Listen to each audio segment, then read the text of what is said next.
और हमारा मान सम्मान बढ़ाया। जैसा कि आपको पता है कि निरंतर हमारे प्रयासों की कड़ी के अंदर हम कुछ ना कुछ चीजें हमेशा जोड़ते आए हैं और बच्चों को प्रोत्साहित करने के लिए लगातार नई नई चीजों को जोड़ते रहते हैं। उन्हीं के बीच में अगर अभिभावकों का अगर समर्थन रहता है तो प्रयास बहुत जल्दी सफल हो जाते हैं, ऐसा मेरा मानना है। इसी कड़ी में 2 मिनट के लिए मैं जो एक शिक्षक के नाते मुझे अक्सर चीजें झलकती हैं वो मैं आज आपके साथ में एक बार शेयर जरूर करना चाहूंगा। अभी थोड़ी देर पहले एक नाटक हुआ था सोशल मीडिया का, जिसने काफी सारी चीजें आप लोगों को सिखाई, काफी सारी चीजें आप लोगों ने सीखी, समझी और देखी। उसी कड़ी के अंदर मैं आपसे बातें करना चाहता हूं कि आजकल के जो पेरेंट्स जो अपने आप का बहुत बिजी शेड्यूल समझते हैं, जिनकी कई सारी कंपनियां चल रही हैं और अपने बच्चों को समय नहीं दे पाते हैं और समय के अभाव के चक्कर में मोबाइल को थमा देते हैं। अब इस बीच के अंदर बच्चा मोबाइल में क्या करता है क्या नहीं करता है ये पेरेंट्स को नहीं पता होता है। आज हमारे भारत की आबादी लगभग 140 करोड़ है, लेकिन अगर आप व्हाट्सएप को, इंस्टाग्राम को अगर देखते हो तो कई मिलियनों के अंदर इनके अकाउंट्स खुले हुए हैं। कहां से आए? अगर एक पर्सन का अगर एक अकाउंट मानता हूं तो 140 करोड़ ही आप लोगों के अकाउंट बनने चाहिए थे, लेकिन कई मिलियनों के अंदर अकाउंट्स बने हुए हैं। इसका मतलब आपके बच्चे ही एक एक दो दो तीन तीन अकाउंट्स बना रखे हैं और आपकी नजरों के अंदर धूल झोंक रहे हैं। सबसे बड़ी कहानी जो अक्सर हमें फेस करनी पड़ती है जब पीटीएम होती है, पेरेंट्स टीचर मीटिंग, जहां आमना सामना होता है गुरुओं का, शिक्षकों का, माता पिताओं का बच्चों से, उसके अंदर सबसे पहली समस्या आने वाली यही होती है कि हमारा बच्चा पढ़ने में बहुत बढ़िया था, लेकिन आजकल पता नहीं क्या हो गया, हमारे से बोलता सही नहीं है, पढ़ता सही नहीं है। अगर आप थोड़ा सा बैकग्राउंड निकाल के देखोगे तो उसके मोबाइल के अंदर हजारों फोटो मिलेंगी, साथ में अपने फ्रेंड सर्कल के कम से कम 20 से 50 कॉन्टेक्ट मिलेंगे जिनकी बातें बेवजह की होंगी, लेकिन हम उनसे वंचित हैं। केवल माँ बाप उस टाइम पे सारी चीजों को याद करता है जिस समय पर अंतिम परिणाम आता है, और अंतिम परिणाम के अंदर माँ बाप कहता है कि मेरे बच्चे की परसेंटेज इतनी कैसे आई है। लेकिन बीते जो समय के अंदर अध्यापकों ने जो शिक्षण कार्य किया है उसके बीच कोई भी अभिभावक आके ये नहीं पूछता है कि मेरे बेटे का क्या कार्य चल रहा है, कितनी परफॉर्मेंस उनकी चल रही है, कितने नंबर आ रहे हैं, उनको कोई मतलब नहीं है। अगर अभिभावक किसी भी बच्चे को किसी भी संस्थान के अंदर प्रवेश दिलाता है तो मैं उनसे एक विनती करूंगा कि वो एक बहुमूल्य समय में से थोड़ा सा समय निकालकर अपने बच्चे की नोटबुक्स वगैरह चेक करें और संस्था प्रधान या संबंधित अध्यापक जिस सब्जेक्ट में, जिस विषय में उसको समस्या है उससे थोड़ी सी सलाह मशवरा जरूर करें। इससे आपके और आपके परिवार में दूरियां एकदम बराबर तरीके से चलती जाएंगी। अगर आपने अपने बच्चे को समय नहीं दिया है, अगर आप अपने बच्चों से दूरियां बना रहे हो तो वो बच्चा आपसे इतनी दूरियां बना देगा कि फिर आपके संभलने में नहीं आएगा। और आज यही देखने को मिल रहा है, अगर बच्चा ये कह देता है कि मैं उस वाली स्कूल में पढ़ूंगा या वहां पढ़ूंगा, जबकि आप उसके भविष्य को अच्छी तरीके से पहचान सकते हैं कि उसका भविष्य कहां बनता है, लेकिन वो आपका भविष्य भी तुरंत बना देता है कि मुझे यहीं पढ़ना है, तो आप मजबूरन उसको वहीं एडमिशन दिलवाते हैं। जबकि मैं ये चाहूंगा कि आप बच्चे को पढ़ाई के साथ साथ में जो संस्कार है उनमें कोई कमी कसर आप लोगों ने नहीं छोड़ी है, लेकिन कहीं ना कहीं अभी वर्तमान में उन सब चीजों का अभाव हमारे को देखने को मिल रहा है, और वो अभाव का सबसे पहला कारण मैं मोबाइल को देता हूं, जिसने सब सुख चैन छीन लिए। आपका मोबाइल बिना बच्चा कोई भी जो छोटा है चाहे बड़ा है, आप उसको खाना मत दो, मोबाइल मिल जाएगा तो सुबह शाम तक निकाल देगा आराम से, माँ बाप भी खुश, बच्चा भी खुश। लेकिन ये मोबाइल इतना जकड़ लिया है जिसमें इंस्टाग्राम हो गया, यूट्यूब हो गया है, वो आपके बच्चों को समेट दिया है। आप चाहकर भी उस मोह जाल से अपने बच्चे को नहीं निकाल पाते, और ये लास्ट में जाके आप लोगों को तकलीफ देता है, लेकिन शुरू के अंदर आपको आनंद देता है। आनंद देने का कारण यह है कि जब आपसे बच्चा समय मांगता है तब आप बहुत ज्यादा बिजी रहते हो। तो आए हुए समस्त जो अभिभावक हैं, एक अध्यापक के नाते मैं आप लोगों से दरख्वास्त करूंगा कि विशेष तौर पे मोबाइल से बच्चों को दूर रखें और उनको पास बैठाकर बड़े बुजुर्ग के साथ में जो कहानियों का जो दौर होता था वो वापस लौटाएं। एक 6 घंटे के अंदर अध्यापक वो सारी चीजें नहीं करवा पाता, क्योंकि 6 घंटे स्कूल के अंदर शिक्षण कार्य करवाया जाता है, बाकी के 18 घंटे वो बच्चा घर पे रहता है। हम एक यथा प्रयास बच्चों को सारी चीजें देने की कोशिश करते हैं, लेकिन कहीं ना कहीं कमी रह जाती है, और वो कमी पूरी करने के लिए मैं हाथ जोड़ के जो भी पेरेंट्स यहाँ बैठे हैं उनसे विनती करूंगा कि आप उस कमी को दूर करने में हमारा सहयोग दें। क्योंकि शिक्षक जो होता है उसका कोई वर्दी का रंग नहीं होता है, लेकिन शिक्षक खुद वर्दी का रंग तय करता है कि बच्चे को वर्दी कौन सी दिलानी है, व्हाइट डॉक्टर वाली दिलानी है या खाकी आर्मी पुलिस इसकी दिलवानी है। लेकिन उसमें सहयोग अभिभावक का जरूरी है, और वह अभिभावक का जरूरी सहयोग यही है कि आप अपने घर पे बच्चे को आने के बाद में ये जरूर जांच पड़ताल कर लें कि आज स्कूल में शिक्षण कार्य के अंदर क्या करवाया गया है, कितना नोट डला है, कितना नोट नहीं डला। आधे से ज्यादा बच्चे मेरे शिक्षण कार्य के अंदर ऐसे बच्चे हैं जिनको नोट डालने के बाद में उस पेज अगले दिन क्या 2 मिनट बाद में वो पेज गायब हो जाता है। सर बकरी खा गई, अब बकरी उस नोट को ही कैसे गई, बाकी पेज सही सलामत है। अभिभावक के साइन करवाने के लिए जाते हैं, पिताजी के पास कोई जाएगा नहीं, मम्मी के साइन करवा लेगा, आ जाएगा। मम्मी को कह देंगे कि वेरी गुड मिला है, साइन कर दो, और मम्मी बहुत खुशी से साइन कर देंगे, ये लो डबल वेरी गुड दो। और बाद में जब अंतिम परिणाम आते हैं तो वो वेरी गुड हो के ही आते हैं। बहुत सारे लोगों ने अभी यहाँ कहा कि शिक्षा के लिए बच्चों को इतना प्रेशर नहीं देना चाहिए, बच्चों को इतना नहीं कहना चाहिए वो प्रेशर के अंदर आ जाए। मैं ये मानता हूं बच्चे इतना प्रेशर लेते ही नहीं है कि वो प्रेशर में आ जाएंगे। आप अगर बच्चे के पास में 10 मिनट बैठते हैं, वो आपको 10 लाख तरीके के अलग अलग ड्रीम्स दिखा देगा। पापा यूट्यूब से करोड़ों बन गए हैं, पापा आज इससे ये वो बन गए हैं, आज ये बिजनेस हो गया है। 6वीं क्लास का बच्चा बिजनेस की बात आपको बता देगा। लेकिन अगर आप उस 6वीं क्लास के बच्चे को ये बोलते हो कि 6 चैप्टर के नाम बता दे, उसके पैर लटखटा जाएंगे। सपने देखना अच्छी बात है, पर मैं ये नहीं कहूंगा कि उसकी उम्र के अनुसार उसको सपने देखने चाहिए। आप 6वीं क्लास के बच्चे हो, आपको बिजनेस करना है, लेकिन बिजनेस करने के लिए कोई ना कोई क्वालिफिकेशन होती है, और वो क्वालिफिकेशन आपको पढ़ने से ही आएगी। 6वीं क्लास के अंदर आप आईग्रिस हो रहे हो, डॉक्टर बनने का अपना ख्वाब है। काफी सारे बच्चे जो अभी पिछले 70 के अंदर हमारी संस्था से कई बच्चे ऐसे निकले जो आज वास्तव के अंदर गवर्नमेंट सर्वेंट हैं और उनके पद पे कार्यरत बराबर तरीके से काम कर रहे हैं। जैसे अभी पिछले साल जो फर्स्ट बैच हमारा आचार्य साइंस क्लासेज का था, जिसमें युवराज मिश्रा का नाम आता है, उसने एयरफोर्स को फाइट करके आज एयरफोर्स में उसने ज्वाइनिंग ली है। बहुत ही फक्र की बात है कि हम ऐसे होनहार बच्चों को तैयार कर पाए।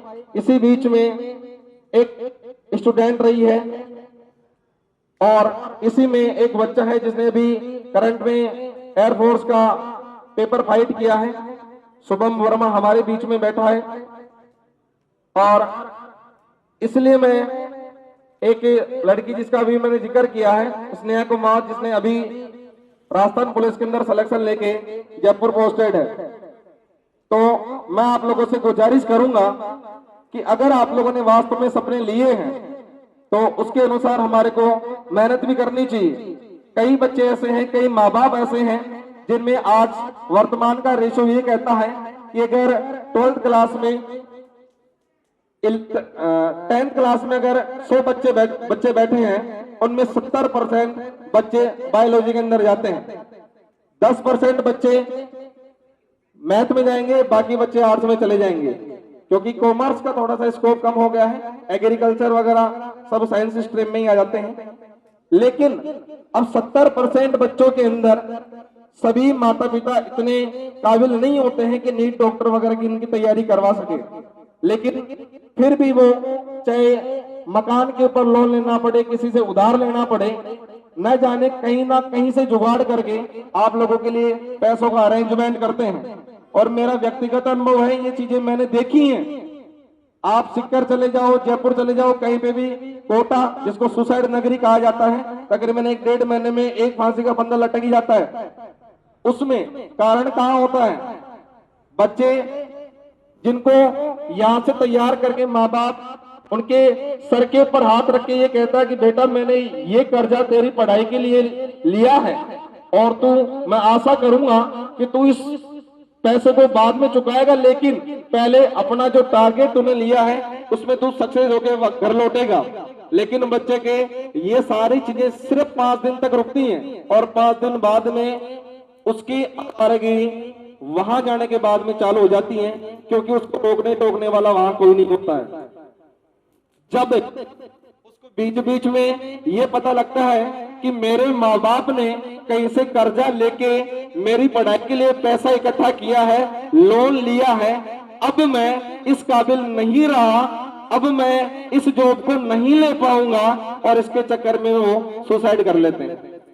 तो मैं आपसे ये एग्जाम्पल ये देने के लिए क्यों कह रहा हूं, ये आपको मैं क्यों बता रहा हूं, इसलिए कह रहा हूं क्योंकि वो लास्ट स्टेज जहां पर आज बच्चे इस चीज को फेस कर रही है, ये कदम उठा रहे हैं, वहां पे आप लोगों को नहीं जाना है। आपको सबसे पहले अपने माँ बाप का चेहरा अपनी आंखों के सामने रखना है। अगर आप लोगों के माँ बाप का चेहरा आपके सामने रहेगा तो मैं ये कहता हूं जिंदगी में कभी भी गलत काम नहीं हो सकता। लेकिन हम क्या करते हैं, उन सब चीजों को साइड में हटा देते हैं और बस जो यार दोस्त आप लोगों के हैं वो सब कुछ है, माँ बाप आपके कुछ नहीं है।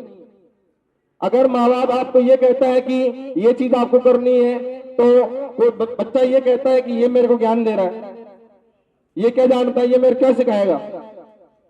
तो उनसे मेरी विशेष विनती है कि माँ बाप हमारा संसार है और इनके सपने पूरा करना हमारा कर्तव्य है और हमारी जिम्मेदारी है। अगर जिस भरोसे के ऊपर वो आप लोगों को आगे बढ़ाने के लिए किसी भी चीज का जुगाड़ कर रहे हैं, आप उनके सपनों का हनन न करें। आप बराबर उन सपनों को पूरा करने के लिए बराबर मेहनत करिए। मैं कह रहा हूं आपको, अगर आपकी पीठ पे जो थैला है वो थैला नहीं है, एक बारूद का बोरा है, उस बारूद के बोरे से आप किसी भी चीज को भस्म कर सकते हो। लेकिन ये जन्मभूमि रणवीरों की है, ये जन्मभूमि महाराणा प्रताप जैसे योद्धाओं की है। यहाँ कायर नहीं जन्मे हैं या वीर योद्धाएं जन्मे हैं। उन्होंने तलवार से कहानी लिखी थी, आप लोग कलम से कहानी लिखी है। उन्होंने चेतक जो है उनका जो घोड़ा था, उन्होंने अनेक युद्ध उनको जिताए हैं, और वो चेतक की जगह आपका जो काम कर रहा है वो आपका थैला है, वो आपकी कलम है। आप जो उन्होंने इतिहास रचे हैं वो इतिहास आप कलम से रचिए।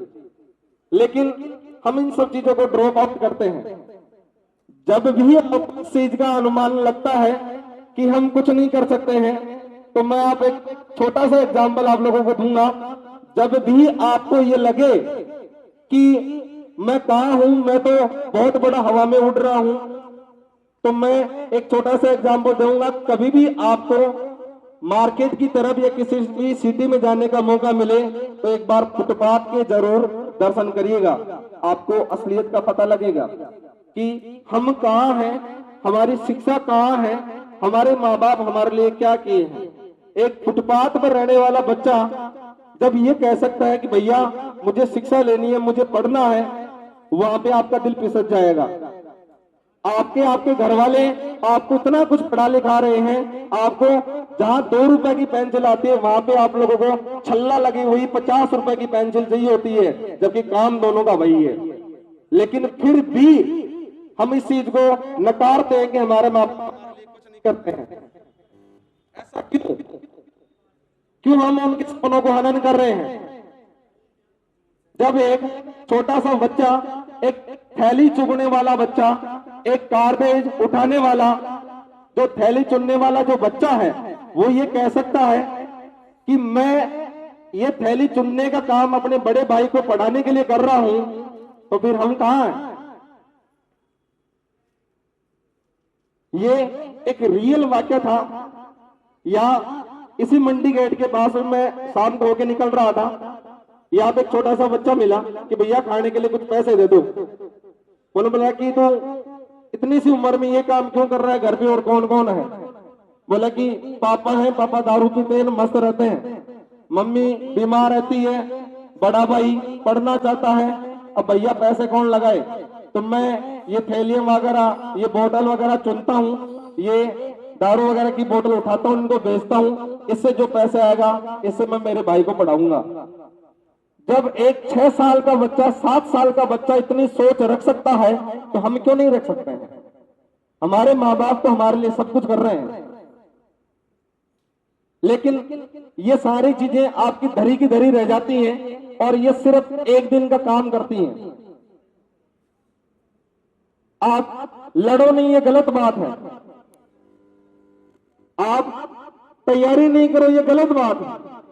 अगर आपको अध्यापक या किसी भी प्लेटफॉर्म के अंदर जहां तैयारी कर रहे हो, वहां पे अगर आपको कोई तैयारी नहीं करवाता है, तो आप अपने माँ बाप से एक बार जरूर राय मशवरा करें कि जिस संस्था के अंदर आप लोगों ने डाला है वहां पे ये कार्य चल रहा है, हमारे को पढ़ा लिखा नहीं रहे हैं, लेकिन जो संस्थान आप लोगों के लिए रात दिन की मेहनत करता है, उसके बाद आपके रिजल्ट नहीं आते हैं, बड़ी शर्म की बात है।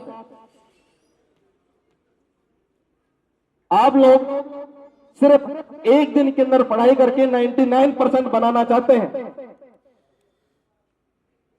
लेकिन जो बाकी का जो समय है उसके अंदर बढ़िया मजे करने चाहते हैं। ऐसा कभी भी नहीं हो सकता है। जब एक कुएं से पानी की बाल्टी खींची जाती है, तो एक मामूली सी रस्सी भी पत्थर के ऊपर निशान छोड़ जाती है। तो बार बार अभ्यास से हम चीजों को बदल सकते हैं, हमारी पढ़ाई के अंदर निरंतर उन्नति करवा सकते हैं, लेकिन हम ये सब चीज नहीं सोचते हैं। आपका ये छोटा सा बर्ताव आपके माँ बाप के सपने को तोड़ सकता है, आपको गर्त में ले जा सकता है, लेकिन उसके लिए आप लोगों को अपने माँ बाप के सपनों के लिए लड़ना पड़ेगा, उनके लिए मेहनत करनी पड़ेगी। अगर आप लोग वास्तव के अंदर उनको सपोर्ट करना चाहते हैं और उनके लिए जीना चाहते हैं, तो मैं आपसे एक ही गुजारिश करूंगा कि रात दिन पढ़िए, एक करिए। मेहनत कभी भी निसफल नहीं होती है कि आप ये चाहो कि मैं मेहनत कर रहा हूं, मेरे को कुछ रिजल्ट नहीं मिलता है। शिक्षा एक ऐसी चीज है जो आपको बड़े से बड़े ओहदा दिलवाएगी। शिक्षा के बदौलत एक जो पिता होता है अपने बेटे को भी सलाम कर देता है, जबकि पिता पिता होता है, लेकिन हम ये तैयारी नहीं करना चाहते हैं। विशेष तौर से अभिभावकों से मेरा निवेदन है कि वो बच्चों को मोबाइल से दूर रखें और जो भी आपका बच्चा जहां पे भी शिक्षण कार्य कर रहा है वहां पे निरंतर जाके उनका अवलोकन करें और चेक करें कि आपके बच्चों की प्रोग्रेस रिपोर्ट क्या है। इसी बीच में मैं 2 लाइनें एक बार कह देता हूं कि तट पर बैठे बैठे तेरे, तट पर बैठे बैठे तेरे हाथ कहां कुछ आएगा, तट पर बैठे बैठे तेरे हाथ कहां कुछ आएगा, रतन मिलेंगे तुझको जब सागर के तह में जाएगा, रतन मिलेंगे तुझको जब सागर के तह में जाएगा। कुछ न आए हाथ, कुछ न आए हाथ, समझना डुबकी अब की अधूरी है, कुछ न आए हाथ, समझना डुबकी अभी अधूरी है। चाहे जितना भी मुश्किल हो, पहला कदम जरूरी है, पहला कदम जरूरी है। अगर आप पहला कदम ही नहीं उठाएंगे तो आपको नहीं पता लग पाएगा। जो कोरा होता है वो सिर्फ 200 मीटर या 50 मीटर का होता है, लेकिन आपके लंबी डिस्टेंस को भी बीच के अंदर बाधित कर देता है। हम ये सोचते हैं कि ये तो बहुत लंबा है, हम यात्रा नहीं कर पाएंगे, यहाँ से आगे नहीं जा पाएंगे, लेकिन जैसे ही आप 2 कदम आगे निकलते हो तो आपको सब कुछ मौसम खुला हुआ मिलता है। तो ये जो आपकी परीक्षाएं हैं, ये आपके जो टेस्ट चलते हैं, ये सिर्फ मामूली आप लोगों की परीक्षाएं हैं, ये आपका भविष्य निर्धारित नहीं करती हैं। ये तो उस मेहनत की परीक्षाएं हैं जो आप लोगों ने वास्तव में की है। आपने कितनी मेहनत की है उसकी परीक्षाएं हो रही हैं। ये जीवन की परीक्षाएं नहीं है। जीवन की परीक्षा तो वो है जो आप लोग माँ बाप के साथ में धोखेबाजी कर रहे हो, गद्दारी कर रहे हो, वो वास्तव के अंदर परीक्षाएं हैं। अगर माँ बाप के साथ में अगर ईमानदार रहते हो, आप अगर बराबर मेहनत करते हो, तो मैं कहता हूं आप माँ बाप के अंदर सारे स्वर्ग देख लोगे और बाकी सारे बिना काम के हैं।